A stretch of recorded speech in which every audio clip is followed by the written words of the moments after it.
ക്കാനാവാത്ത സുബഹയുടെ ജമാഅത്തുമായി ബന്ധപ്പെട്ടൊരു ഓർമ്മ അതാകുമ്പോൾ രാവിലെ അത് പറയാമെന്ന് പറഞ്ഞു. മണ്ണുത്തി പള്ളിയിൽ ഒരിക്കൽ പിന്നെ തഹജുദിൻ്റെ സമയത്ത് തഹജുദ് നിസ്കരിക്കാൻ അവിടെ കുറച്ച് ആൾക്കാരൊക്കെ യൂണിവേഴ്സിറ്റിയിൽ നമ്മുടെ നാട്ടിൽ നമ്മുടെ സുഹൃത്തുക്കളൊക്കെ വരും. അപ്പോൾ ഇവർ വരുന്ന സമയത്ത് മണ്ണുത്തി പള്ളിയിൽ അൻസാരി ഉസ്താൻ അറിയാമല്ലോ, ഒരു ഗേറ്റേ ഉള്ളൂ മനസ്സിലാക്കുക.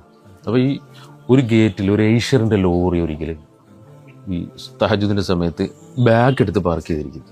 അപ്പോൾ വരുന്ന ആൾക്കാർക്ക് കയറാൻ പറ്റില്ല, പിന്നെ വേറെ വഴിയില്ല കയറാൻ വേണ്ടിയിട്ട്. ഏഷ്യൻ്റെ ലോറി എന്ന് വെച്ചാൽ പച്ചക്കറിയൊക്കെ കൊണ്ടുവന്ന ലോറി ഉണ്ടല്ലോ. അപ്പോൾ അവർ ലോറിയുടെ 4 വാർഡും കിടന്ന് നോക്കി എങ്ങനെ കയറാൻ പറ്റുള്ളൂ. അപ്പോൾ ഒരാൾ നോക്കുമ്പോൾ ക്യാബിൽ ഡ്രൈവർ കിടന്ന് ഉറങ്ങുന്നു. അപ്പം അദ്ദേഹത്തെ വിളിച്ചുണർത്തി, ഈ ഡ്രൈവറെ വിളിച്ചുണർത്തി. എന്ത് വണ്ടി എടുത്ത് മാറ്റി പള്ളിയുടെ മുന്നിൽ ഇങ്ങനെ വണ്ടി പാർക്ക് ചെയ്ത് എന്തോ ചോദിച്ചു. അപ്പോൾ ഡ്രൈവറെ പെട്ടെന്ന് വണ്ടി എടുത്ത് മാറ്റി. പിറ്റേ ദിവസം ഇതേ സമയത്ത് അവർ പള്ളി വന്നപ്പം ഇതേ വാഹനം അതേപോലെ തന്നെ പാർക്ക് ചെയ്തിരിക്കുന്നു അവിടെ, അതേ വണ്ടി. അപ്പം ഇവർക്ക് പിന്നെ പെട്ടെന്ന് ഇന്നലെയും പാർക്ക് ചെയ്തു, ഇന്നും പാർക്ക് ചെയ്തു, അക്ഷമരായത്. പെട്ടെന്ന് വിളിച്ച് ഇന്നലെ എന്താ സംഭവം എന്നൊക്കെയുള്ള രീതിയിൽ ചോദിച്ചു. ആ ഡ്രൈവർ ഒന്നും മിണ്ടില്ല, വണ്ടി എടുത്ത് മാറ്റി. അങ്ങനെ ആ സംഭവം അവിടെ അവസാനിച്ചു. അങ്ങനെ മോദിൻ ഉസ്താദ് വന്നിട്ട് എന്നോട് ഇതുപോലെ ഇങ്ങനെ ഒരു സംഭവം ഉസ്താദ് സുബൈക്കുണ്ടായി എന്ന് പറഞ്ഞു. ദുഹറിൻ്റെ സമയമായപ്പം ഈ മോദിൻ ഉസ്താദ് എന്നോട് വന്നിട്ട് പറഞ്ഞു, ഉസ്താദ് ഇന്ന് സുബൈക്ക് ഏഷ്യറിൻ്റെ ലോറി പാർക്ക് ചെയ്തില്ല, ആ ലോറി ഡ്രൈവർ ഇതേ ലുഹറിൻ്റെ ജമാഅത്തിൽ പങ്കെടുക്കാൻ പള്ളിയിൽ ഇരിപ്പുണ്ട് എന്ന് പറഞ്ഞു. ആ പയ്യൻ അപ്പം നിസ്കാരം കഴിഞ്ഞിട്ട് ഞാൻ ഇങ്ങനെ വിളിച്ചു, റൂമിലേക്ക് വന്നു. ഒരു ശാന്തനായ ഒരു പയ്യൻ, ഏകദേശം ഒരു 30 വയസ്സ് പ്രായം കാണും, കയറി വന്നു. എവിടെ എന്താ സംഭവം, രാവിലെ എന്തൊക്കെയോ സംഭവം ഉണ്ടായെന്ന് പറയുന്നിട്ടില്ല, എന്താ സംഭവം?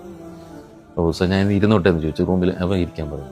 എൻ്റെ പേര് മുഹമ്മദ് അലി എന്നാണ്, എൻ്റെ വീട് പാലക്കാട് ജില്ലയിലെ കുഴൽമന്നം എന്ന് പറയുന്ന സ്ഥലത്താണ്. ഞാൻ കർണാടക സ്റ്റേറ്റിലെ ഹൊസൂരിൽ നിന്ന്, കർണാടകത്തിൽ നിന്ന് ഹൊസൂർ എന്ന് പറയുന്ന സ്ഥലം, അവിടുന്ന് പച്ചക്കറി തൃശ്ശൂർ ശക്തൻ സ്റ്റാൻഡിൽ പച്ചക്കറി കൊണ്ടുവരുന്ന ലോറിയിലെ ഡ്രൈവറാണ് ഞാൻ. അപ്പോൾ ഞാൻ അവിടെ നിന്ന് ഉച്ചയ്ക്ക് 2:30 വണ്ടി എടുക്കുന്നത്.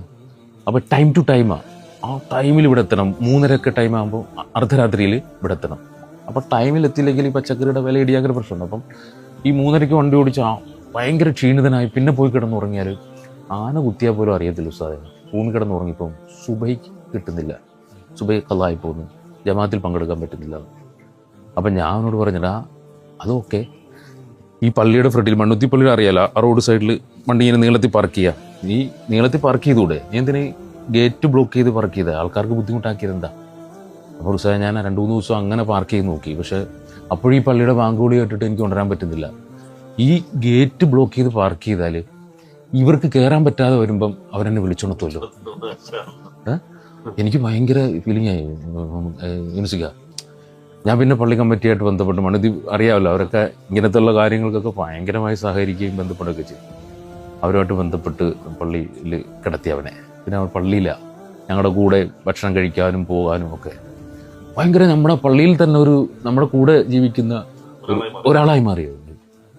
ഒരിക്കലും അവന്, ഞാൻ നാട്ടിൽ പോയി, ജുമ കഴിഞ്ഞിട്ട് നാട്ടിൽ പോയപ്പോൾ ഒരു ഞായറാഴ്ച മോദിൻ ഉസ്താദ് രാവിലെ എന്നെ വിളിച്ചിട്ട് പറയാം, ഉസ്താദ് എന്താ പത്രം നോക്കാം, ഒരു ആക്സിഡൻറ്റ് വാർത്ത പത്രത്തിൽ കൊണ്ടുവന്നു. അപ്പോൾ അവൻ വാട്സാപ്പിൽ എനിക്ക് അയച്ചു തന്നു. അപ്പം ഞാൻ നോക്കുമ്പം സേലത്ത് വെച്ചിട്ട് ഒരു വണ്ടി ആക്സിഡൻറ്റിൽ മുഹമ്മദ് അലി എന്ന പേര്, മുഹമ്മദ് അലി മരണപ്പെട്ടു. നല്ല നമുക്കൊരു, നമ്മുടെ പ്രിയപ്പെട്ടവർ മരിക്കുമ്പോൾ നമുക്ക് മാനസികമായി ഉണ്ടാകുന്ന ഒരു ആഘാതമില്ല, അതേപോലെ ഭയങ്കര ആഘാതം. ഞാൻ അവിടെ നിന്ന് തിരിച്ചു വിട്ടു വന്നു, പള്ളിയിൽ വന്നു, വീട്ടിൽ നിന്ന് പള്ളിയിൽ വന്ന് നമ്മൾ സുഹൃത്തുക്കളെല്ലാവരും കൂടെ, ഉസ്താദ്മാരും മഹല്ല് ഭാരവാഹികളും ഞങ്ങളെല്ലാവരും കൂടെ ഒരു വീട് അന്വേഷിച്ചു പോയി. അപ്പോൾ ഇത്രയും നാളത്തെ പള്ളിയിൽ താമസവും പള്ളിയായിട്ട് ബന്ധപ്പെട്ട് അവിടെ ചിരപരിചിതനായി, എല്ലാവരുമായിട്ട് നല്ല ബന്ധമായി, നല്ല സുഹൃത്തായി, നല്ല വിനയം, പക്വത, താഴ്മ, നല്ല രസമാണ്. അങ്ങനെ ഇവന് വീട് അന്വേഷിച്ചു പോയപ്പം ഈ കുഴൽമന്നത്തിൽ എന്നിട്ട് ഇങ്ങനെ ഒരാളെ ചോദിച്ചിട്ട് ആർക്കും അറിയില്ല. അപ്പോൾ ഞങ്ങൾ കുറേ നേരം ഇവിടെ നിന്നപ്പോൾ ഒരാളെന്ന് വെച്ചാൽ എന്താ ഇവിടെ നിൽക്കുന്നത്? അപ്പം ഇങ്ങനെ ഒരു ആക്സിഡൻറ്റ് മരണം സംഭവിച്ച് ആ വീട്ടിൽ വന്നതാ. അപ്പോൾ തോലന്നൂർ എന്ന് പറയുന്ന സ്ഥലത്ത് ഒരു മരണം നടന്നിട്ടുണ്ടെന്ന് പറഞ്ഞു. അപ്പോൾ ഞങ്ങൾ തോലന്നൂരിലേക്ക് അങ്ങനെ അന്വേഷിച്ചൊരു വീട്ടിൽ ചെന്നപ്പോൾ ചെറിയൊരു വീട്, ആ വീട്ടിൽ ഒരു പ്രായമായ ഒരു ഉമ്മ കൊടുക്കുന്നത്. അപ്പോൾ ഞാൻ ഇങ്ങനെ ചോദിച്ചു, മുഹമ്മദ് അലിയുടെ വീടാണോ എന്ന് ചോദിച്ചു. അപ്പോൾ പറഞ്ഞു, അപ്പോൾ ഉമ്മ കരഞ്ഞ് അങ്ങ് മനസ്സിലായി. അപ്പോൾ ഞങ്ങൾ കയറിയത് ചെറിയൊരു വീട്, അവിടെ അവൻ്റെ വല്യമ്മയുണ്ട്, അവൻ്റെ ഉമ്മയുണ്ട്, അവൻ്റെ ഉമ്മയുടെ ജ്യേഷ്ഠത്തിയുണ്ട്, ഭാര്യ, ഇത്രയും പേര് വിധവകളാണ്. അപ്പം അത്രയും പ്രാരാബ്ധ ജുമാപ്പ മരണപ്പെട്ട. അപ്പോൾ ഒരു ദിവസം മണ്ണുത്തിപ്പള്ളിയുടെ പെയിൻ്റ് അടിക്ക് വേണ്ടിയിട്ട് ഒരിക്കലും ജുമായ്ക്ക് ഇങ്ങനെ സഹായം നടത്തുന്ന വെച്ചപ്പോഴേ എന്നു വെച്ച പുസ്തകം ആദ്യം 10-100 നോട്ട് എൻ്റെ കയ്യിലെടുത്ത് 1000 രൂപ എൻ്റെ സംഭാവന ആയിരിക്കും ഉസ്താദ് ആദ്യം.